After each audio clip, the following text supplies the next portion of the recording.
I've got this Roku controller that I suspect is bad. Tried repairing it. The only thing that seems to work is it will shut the TV on and off, which would show that it's working with the TV, but it's not working with the Roku. So is it the Roku or is it just the controller? So if I do the on-off button, looking into a cell phone camera, you can see that the on-off does work, but any other button that I push on this, I get nothing. On-off works fine, but any other button on this does not light the infrared light on the front of this remote. So I doubt very much if it's the Roku.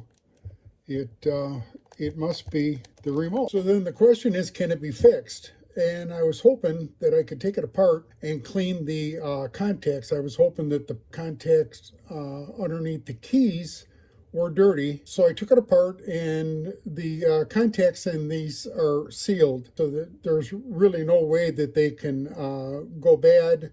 I got a suspicion that it has something to do with maybe a broken trace. I can't find any broken traces. I looked for loose solder joints and could not find any there. So I guess I'm out of luck.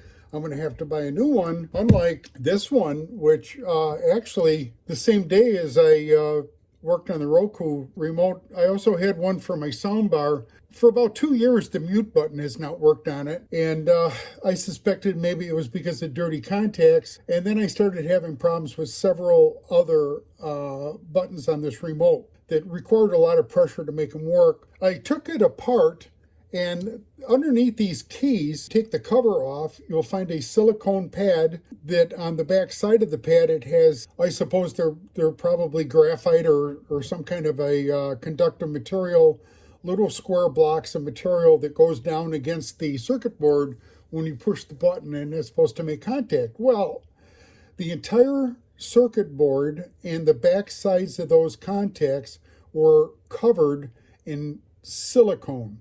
Sticky, thick silicone, which I believe had leached out of the silicone pad that holds all of these contacts in. I was able to wipe off all the silicone, and I took a heavy-duty spray degreaser and put it on a paper towel and wiped everything off, and then put it all back together, and boy, this thing works like brand new. It's unfortunate that I can't fix my Roku the same way, but I was able to at least fix this one. I don't have to go out and buy a new soundbar.